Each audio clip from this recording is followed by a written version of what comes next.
Aquele jeito. Aquele jeito, pessoal. Estamos aqui com o Gustavinho hoje.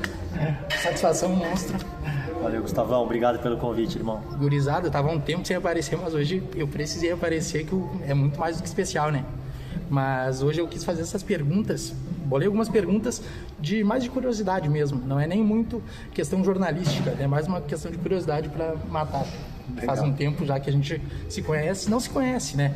Mas te acompanhei em 2016 no Caxias e foi super show.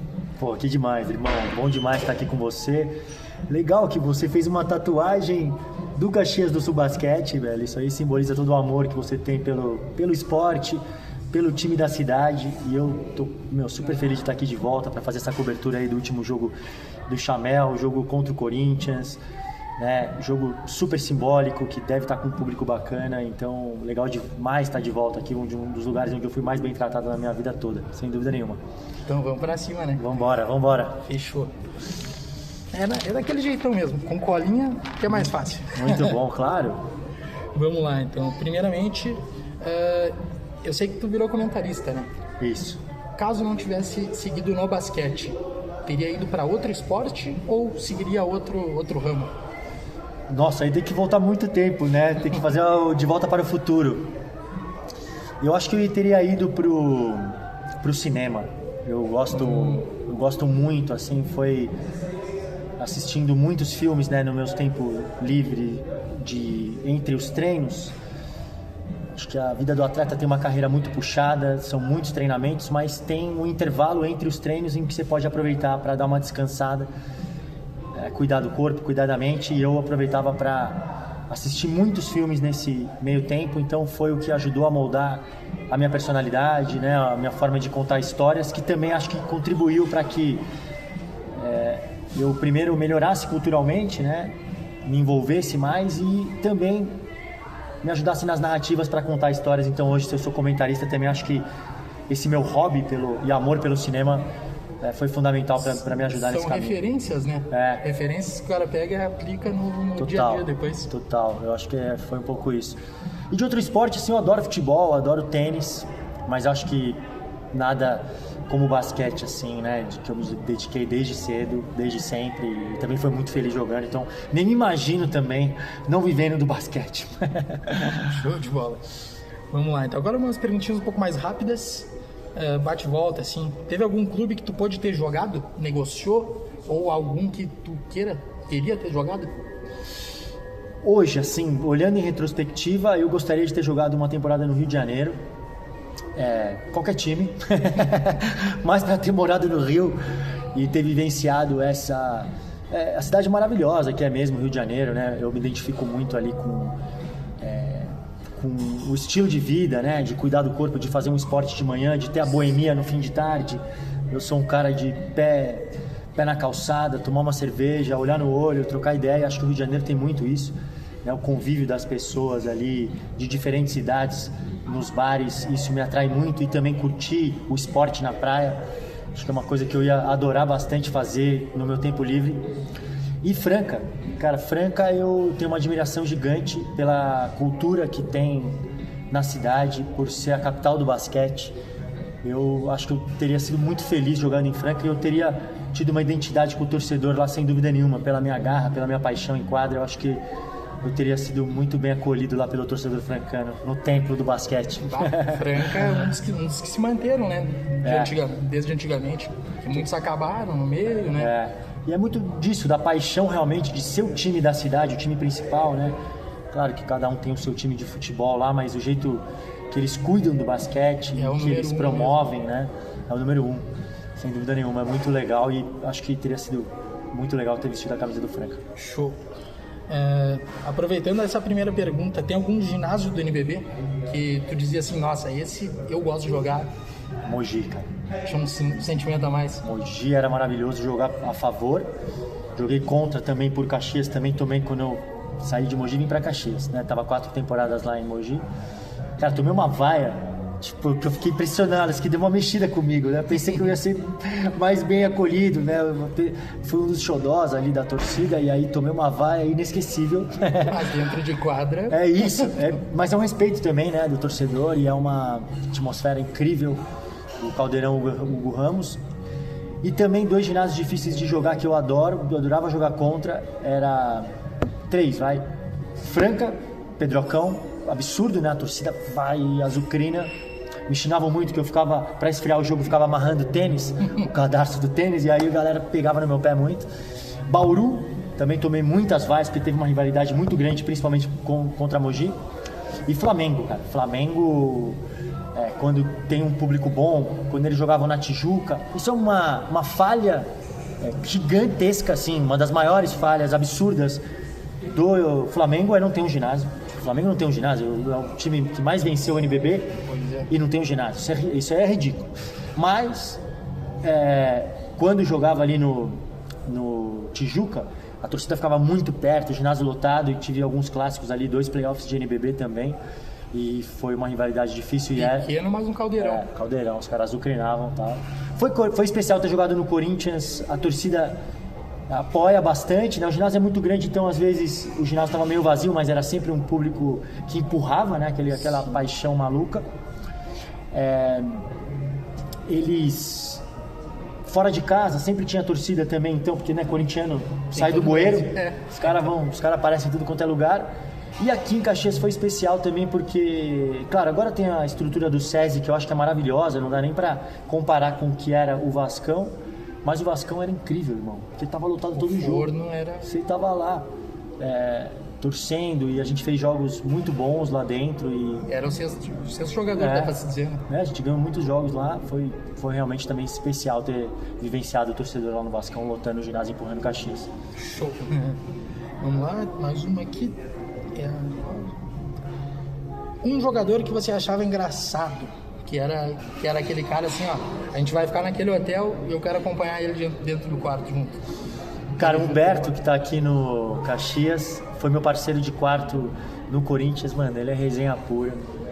Ele é muito divertido, a gente tinha uma ótima sintonia pra trocar ideias sobre futebol. A gente instituiu lá, junto com o técnico, com o Bruno Saviani, que era o técnico do Corinthians, se a gente ganhasse o jogo ia ter uma cervejinha de lei. Então a gente tomava no hotel, a gente tomava nas voltas de viagem no ônibus. Era uma resenha muito boa, e o Humberto é um cara muito divertido, tá fazendo um trabalho muito lindo aqui em Caxias, perdão. Imagina.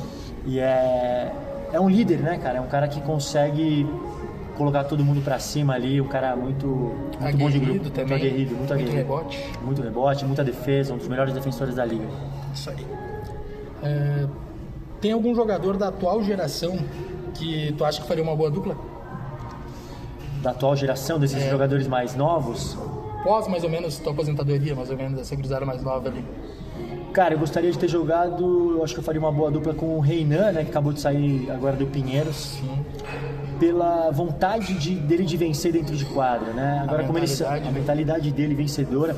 Agora, um cara que também gostaria de ter jogado junto.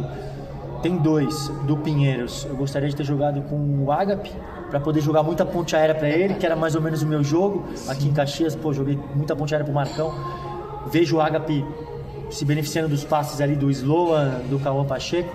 Então acho que eu teria uma boa sintonia com ele. E o Gregatti, que é outro cara que também se dedica dentro de quadra, tem um pouco a ver com o meu estilo de defender quadra toda, de não estar nem aí, de provocar os caras. Então acho que eu teria ido bem com eles dois. Não tá nem aí se é 40 minutos, gasta energia até a última, né? Sem dúvida nenhuma, sem dúvida nenhuma. E a molecada vai pra cima, se impõe, né? O Pinheiros está fazendo uma temporada espetacular, 2º lugar, né? Quem imaginava que o Pinheiros ia conseguir performar tão bem aí com o Gustavinho como coach? Impressionante, realmente. Show de bola.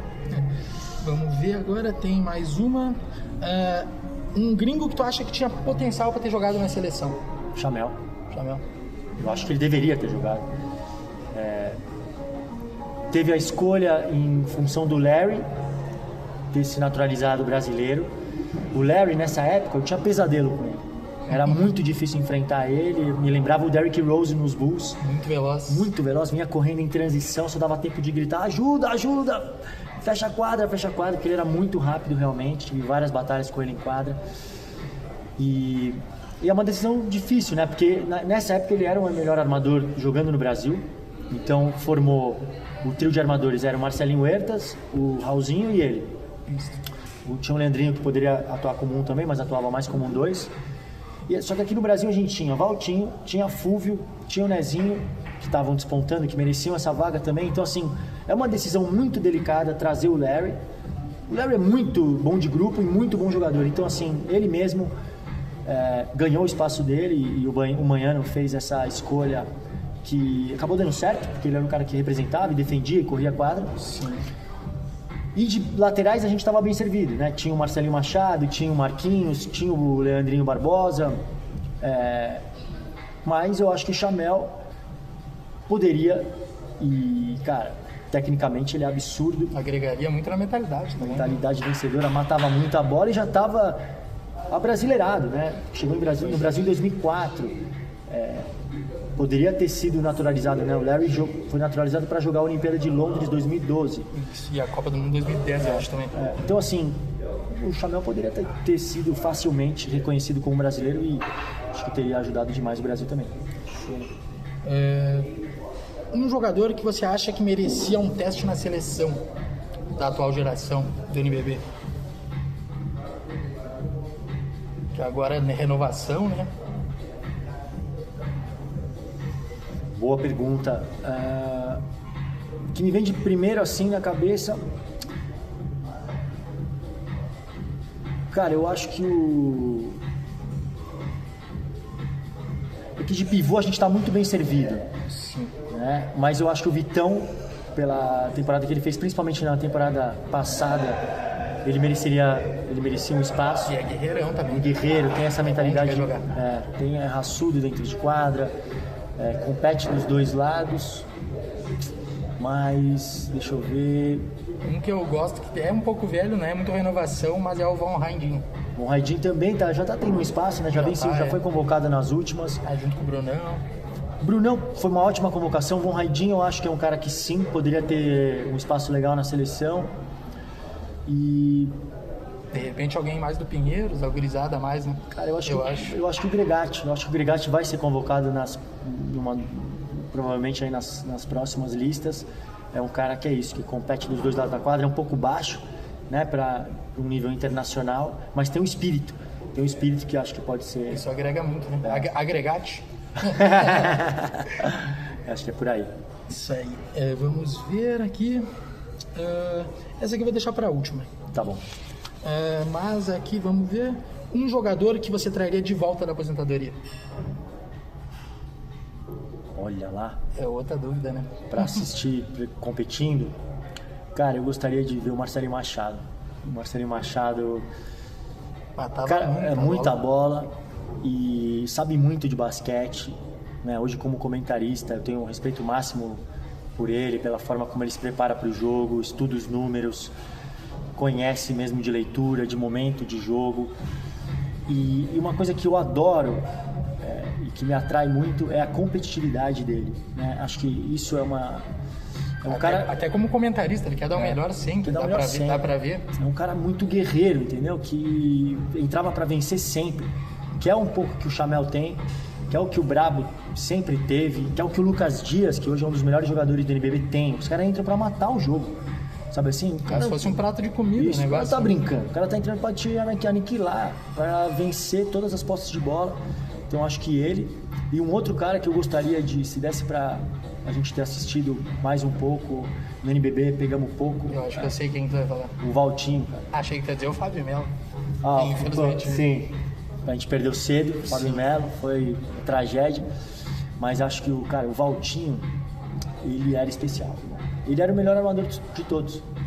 Se você perguntar pro Fúvio, se você perguntar... Todos acabam distando. Os caras citam ele, só que ele no NBB ele já começou tarde, né? Então não deu pra ver muito do potencial que ele tinha. Eu acompanhei ele na Liga Nacional de Basquete e é um cara nota 1000. Já fiz vários churrascos com ele. Alô, Valtinho, tô chegando em Franca, hein? Vamos fazer aquele cupinzinho casqueirado que só você sabe. Olha só. É um armador desses que eu admiro demais, que ajudou a moldar minha personalidade também como jogador. Acho que ele, o Fúvio, o Nezinho, foram os caras que eu gostava de assistir quando eu era mais novo e já comecei a competir logo cedo, que eu também comecei muito cedo no adulto. Então eram esses caras que eu adorava ver jogar e são especiais realmente. E tem mais um cara que jogou pouco no NBB também, mas que é um dos melhores 1 contra 1 que eu já vi na minha vida, que é o Diego de Goiânia, que jogou por Limeira, jogou comigo lá no Pinheiros, depois foi pro Palmeiras e tudo mais, que era um cara que jogava como 3, jogava como 4, mas também armava jogo, habilidoso, fazia de tudo em quadra, caía no poste baixo, trabalho de pés impecável, um dos melhores jogadores que eu já vi, só que foi um espaço curto de tempo, né? Assim, fazendo um paralelo meio nada a ver, mas era o Ronaldinho Gaúcho, sim, porque tinha uma habilidade fora do comum, só que durou pouco, assim, né? Poderia ter, talvez, tido uma carreira mais longa, mas é um dos maiores talentos que eu já vi no basquete. Show de bola. Outra aqui, qual time, hoje com a adição do Gustavinho, com as tuas características, qual time se encaixaria mais, que tu acha que ia agregar mais?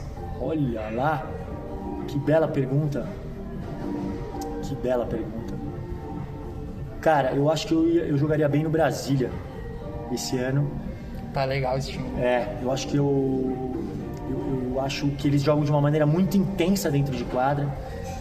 Eles têm conceitos de basquete muito claros ali com o Dedé Barbosa, né, que é um coach que eu admiro bastante, pela consciência, pela leitura de jogo que ele tem. E eu vejo um time que eu ia encaixar perfeito pelo espírito. Eles têm uma das melhores defesas, se não for a melhor defesa do NBB nessa temporada. Então, assim, um time que marca a quadra toda, que não toma prejuízo nas trocas. Eu vejo os caras atravessando nos bloqueios, passando junto. Tem 2 pivôs que estão entre os melhores defensores do NBB, que é o Brunão e o Paulic. Os defensores de lateral são fortes fisicamente também, né? O Crescenzi e o Daniel Von Haidin. O Buiu vendo do banco, botando uma marcha a mais. O Corvalan, que defende múltiplas posições. Organiza bem demais também. Como armador. E eu acho que eu ia montar uma boa dupla ali também com ele, né? Jogando os dois juntos em quadra. Também reconhecendo o bom momento dos jogadores dentro de quadra. Vendo, vamos fazer mais jogada para o Crescenzi. Vamos aproveitar o volume de jogo do Von Haidin, né? Então, ia encaixar o perfil na defesa. Ia conseguir... a partir do sistema que eles têm, aproveitar o bom momento dos jogadores em quadra ali também. Eles aproveitam quem tá quente, né? Tem que estar quente. Tem o Fulvio como coordenador também, que acho que... Uma baita, uma experiência. É isso, né? Tem essa troca que eu acho que eu ia me dar bem também nessa resenha. Tomar uma cervejinha com o Fulvio também no pós-jogo, ia ser ótimo também para ver se eu tava fazendo certo. Então acho que eu ia encaixar bem. Precisava rejuvenescer uns 10 anos, mas eu acho que eu ia dar bem. Mas com a rotação, a quantidade de jogador, a rotação acaba ajudando, né? A rotação jogando 5 minutinhos ali já dá pra manter as bolinhas já. É isso. Um pouco agora que eu queria ver, Gustavinho, é sobre a viagem pra China com o Caxias. Me diz mais ou menos o que achou disso aí. Cara, foi uma experiência espetacular. Eu acho que do Brasil, acho que é a primeira vez, né? Um time jogar lá na Ásia. Né? Depois eu ainda fui com o Fortaleza no ano seguinte, mas foi, cara, uma experiência incrível, realmente, né? Você vê as portas que o basquete abre, realmente muito transformador, né? Vivenciar essa cultura na Ásia. A gente ficou em, 8 ou 9 cidades, né? Então... fomos para Xangai, fomos para Beijing e, cara, foi espetacular, velho. Foi espetacular vivenciar essa possibilidade de jogar contra times de diferentes lugares da China. Tinham times de jogadores americanos que se juntaram ali para tentar um contrato novo, então enfrentando escolas diferentes. E um momento de pré-temporada onde você está convivendo diariamente com os caras que você vai passar o restante da temporada ali, 10 meses. É fundamental, né? Cara, dá uma unida absurda, né? Então, a forma como o Rodrigo Barbosa ele cuida de todo mundo aqui, né? Pensando na estrutura que ele proporciona para os jogadores, eu acho que deixa todo mundo muito à vontade. E essa experiência na China facilitou. A gente ganhou todos os jogos lá. Então, assim, a gente voltou super empolgado, voltou confiante. E voltou com uma química grande de time, né? E acho que esse foi um dos grandes aprendizados que eu tive na vida, né? E culturalmente voltei muito mais rico, né? Podendo ter vivenciado uma coisa que eu não teria de novo na vida. Acabei tendo com o basquete cearense, com o Fortaleza, mas foi enriquecedor demais para mim ter tido essa oportunidade na China. Foi demais, foi incrível. Massa demais. Agora, deixa eu ver se tem mais alguma. Que você sempre fala do jogo da Festa da Uva, né? Puta, foi um dos melhores jogos que eu vi. Eu vejo bastante o jogo ali pela transmissão, tanto do NBB quanto da ESPN. Cara, show de bola. Foi absurdo, né? Essa ideia, né, que tem a ver com com a cultura, né? Cultura são os conjuntos de hábitos que a gente vai tendo ao longo da vida e isso tem a ver com a cidade, né? Tem a ver com uma proposta que é evidenciar a uva, evidenciar os vinhos aqui em Caxias. Então, é mais do que só o basquete, a comunidade, né? É isso, é trazer a comunidade, abraçar a comunidade para dentro de um jogo festivo, mas que ao mesmo tempo tem um fator de competitividade, que a gente quer ganhar. E lá foi um polo extremo, né? Jogar contra um time do Nordeste, um time do Sul, então demonstrando aí toda a amplitude do campeonato, né? Do Campeonato Brasileiro de Basquete. E a gente acabou perdendo, mas foi um jogo incrível ali, né? Pelo tamanho, né? Isso, pela magnitude desse jogo, um jogo transmitido. E o nosso time lutou até o final. Ali teve o Betinho inspirado nesse jogo. Outro dia eu vi uma entrevista do Betinho muito sensível, em que ele falou que ele veio para Caxias num tempo em que ele estava alguns meses sem ter time, e ele veio para cá, foi super bem recebido por todo o projeto. E jogou muito. Ele foi o cestinha do nosso time nesse ano, depois fez contratos melhores, ganhou muita grana. Hoje ele é o 6º maior pontuador da história do NBB. Evoluiu muito, está jogando no Pinheiros, por exemplo, que é o 2º melhor do campeonato. Então essa gratidão também que as pessoas têm de passar por Caxias e guardar esse sentimento, eu acho que é uma das coisas mais valiosas. Eu tenho falado bastante pro Rodrigo isso na minha vinda para cá, porque é muito comum ver o jogador reclamando, né? Porque não joguei quando eu fui para tal time, aquele técnico não me colocava, aquela estrutura não era tão legal. E aqui em Caxias você não vê, você só vê normalmente boas memórias, né? De dentro de quadra, do extra quadra. Então acho que esse é a força que o time tem aqui. Massa demais. Agora a última pergunta, só vou dar uma confirmada mesmo se é, mas acredito que seja. Falando agora em Copa do Mundo 2027, quais as chances que tu acha do Brasil? Cara, acho que o Brasil voltou a disputar entre os grandes, né? Já estava na Olimpíada ficando em 7º lugar. Acho que o Petrovic faz um trabalho excepcional de conseguir extrair o melhor dos jogadores, de fazer com que os jogadores queiram estar nas listas de convocação. Nessa última janela, em BH, eu estava lá cobrindo, vi o Iago vir por um bate e volta da Sérvia, o Márcio vir por um bate e volta de Israel. Então recuperou essa paixão, esse tesão, a fome do jogador de estar lá. Tem conseguido extrair o melhor do Jorginho, que hoje para mim é o melhor jogador do basquete brasileiro, né? Atuando no Brasil. O Bruno Caboclo quer estar junto também, que é o nosso principal atleta hoje. Destruiu, né, na Olimpíada. O Lucas Dias é um cara que tem protagonismo na seleção, coisa que todo mundo queria, porque ele é esse cara dominante em território nacional e a gente esperava que ele desse esse salto. E na mão do Petro, ele tem conseguido fazer isso. O Iago deitando e querendo estar junto. O Léo Mendel na melhor fase da carreira. Agora, com a vinda do Gui Santos, que está jogando demais nos Warriors. O Didi. Cara, eu acho que a gente tem um time forte. Eu acho que já dá pra gente... Tem as peças exatas. Tem as peças. É que mundialmente é muito complicado. Essa Olimpíada mesmo, a Sérvia com o Jokic não ficou entre os 16. Então, tipo, como é que é difícil pensar? O Luka, né, não ficou entre os 8 com a Eslovênia. Então, assim, na Eurobasket, não ficou entre os 8. Então, assim, é muito difícil realmente pensar. É muito tênue a linha entre você disputar entre os 8 e você ficar de fora dos 16. Mas eu acho que já dá para sonhar em a gente estar ali competindo entre os 8 primeiros, tentando beliscar uma semifinal. Acho que já seria história. Show de bola, então. É isso aí. Pô, Gustavão. Gustavinho, muito obrigado. Esse cara que é Valeu, genial, irmão. tanto pessoalmente quanto profissionalmente também. Puta cabeça boa, um palavrãozinho aqui, mas muito, muito bom ter tido essa conversa contigo. Pô, demais, irmão. Obrigado. Legal demais ver sua paixão aí pelo basquete, pelo esporte. Parabéns pela cobertura, por ser um aficionado e por promover o nosso esporte. Acho que a gente precisa disso, de gente que está a fim de fazer o basquete crescer. Então, parabéns, irmão. E obrigado pelo convite. Obrigado eu. Dali Caxias do Sul, tchê! Falou, irmão. Valeu. Tamo junto.